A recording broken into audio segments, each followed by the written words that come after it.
What's up, guys? Tugi here, episode 24.5 of Bourque's Battalion. Consider this a maintenance day for this club as we go over a few things before getting back into the gameplay in the next episode. Now, getting right into it, the first thing you may have noticed is that we have a hell of a lot more coins than we did at the end of the last episode. The updated coin total was 27k. We are now at 80k, and that is, of course, due to how you guys voted on the polls. So, not only did you select to keep going for sets as opposed to selling the other items like jerseys, arenas, and logos, you also voted to get rid of all of our excess players, and we have done pretty much all of that.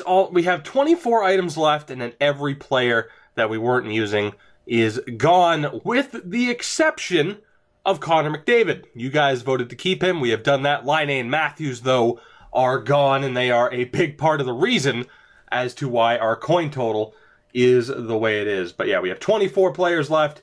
Pretty much everyone else has been sent out. So yeah, we have a hell of a lot more coins to work with. Before I show you the team as it stands, because of course there have been changes, I do want to mention, unfortunately, I don't have the Team of the Year Tarasenko that was handed out if you were a member of the NHL Rewards program. When I made this account, I forgot to tie it in to that program. So like my main account, the one that we're not using for this series, I have that Tarasenko. I don't on this account, unfortunately. So yeah, that is a little bit disappointing. I do want to mention as well the top comment from the last episode, because I said I wouldn't forget about that.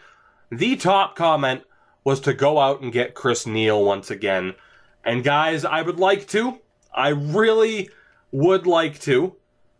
But I don't think that's going to happen. And I will show you why really quickly here. He is either extinct or close enough to being extinct that he is massively overpriced. So let's double check. If I'm wrong and a card's been listed, I will buy him. But searching for the milestone card we had before, there are none on the market. And I hate the way that this menu system works. You have the expansion Season 2 Chris Neil, which I also believe is extinct. Indeed, he is. And then on top of that, you have the normal Chris Neil, and I'm not buying him because he is being priced out at the moment. And I'm sorry, guys, 25k for Chris Neil. I'm not doing it. Like I'm putting my foot down on that, guys. I get it.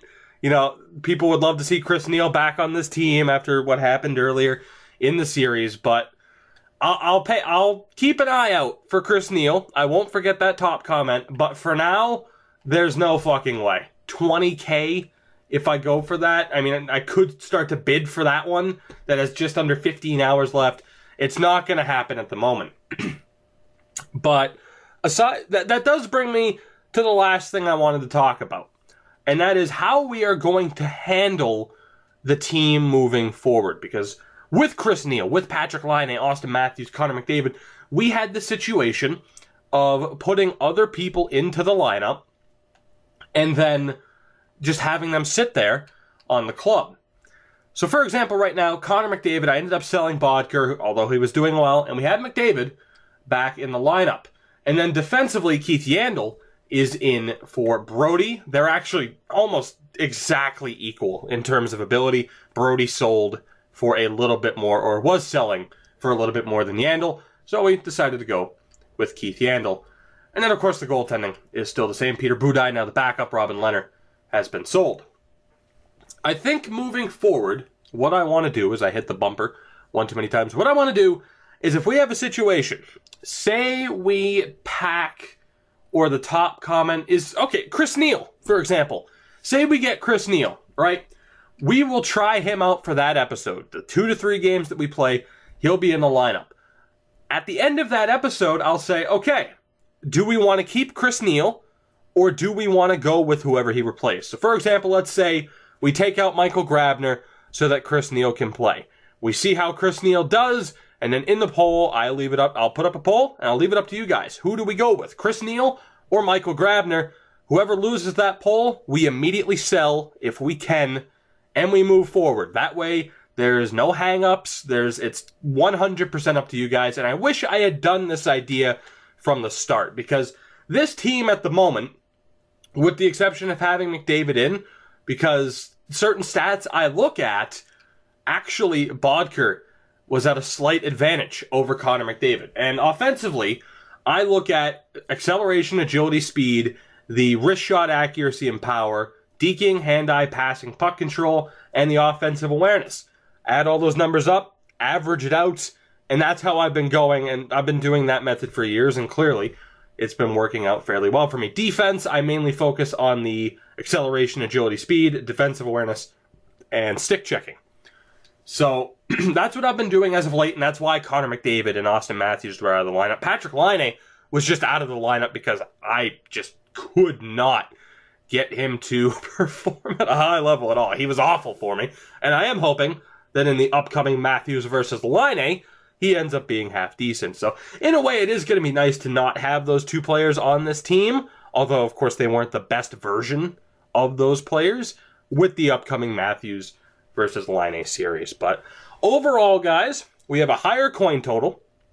So let me know down below. Top comment, of course, is what we will do moving forward. Again, I'll keep my eye out for Chris Neil. No Vladimir Tarasenko, unfortunately, which if we did, I'm not sure who we'd get rid of, to be honest. I have no idea who we'd get rid of. So in a way, I'm happy to not have that issue, although it would have been a hell of a card to have. Yeah, and that's pretty much it. Like I said, your poll results from the last episode led to us having 80K to work with, and I'm looking forward to trying out the new team selection idea and letting you guys have even more input with this series as, of course, we look to finish this up. I still plan on going through with this and, reaching our goal of winning that Div 1 title, even though Matthews versus Laine will be starting up soon. But we're 2-0 in Division 3, so I'm hoping that it won't take that much longer. We are, of course, bound to start running in to tougher opponents. We're bound to start losing more games. It's just a matter, I don't know, I want to say it's a matter of when, not if, we'll win that Div 1 title. But who knows? Maybe I reach Division 1 and just absolutely hit a wall and start getting my ass kicked. I mean, we have a 69-1 record through 70 games. Of course, this team has undergone a lot of changes, aside from, Panarin, Richards, and Bourque being constants, and Paul Bissonnette for that matter. But yeah, guys, this video has already gone on long enough. I just wanted to update you on what was going on. Bourque's Battalion will be back shortly. And again, I am looking forward to it. I hope you are as well. Again, let me know down in the comments. General feedback is fine, but also what you would like, post your top comment. What you would like to see me do with this 80K. Remember, we could definitely go out and get someone right now. We could continue to hold on to that coin total. You could, Jesus, I'm just stammering. You could just be like, oh, go get a coach. It can be literally anything like that. But again, I'll keep my eye out for Chris Neil as well. I won't forget about that top comment, at least not for a while. But anyways, guys, as always, I hope you did enjoy. If you did, feel free to support the video, support the channel in any way you deem necessary. Any and all support is more than appreciated. And I'll catch you guys in the next one.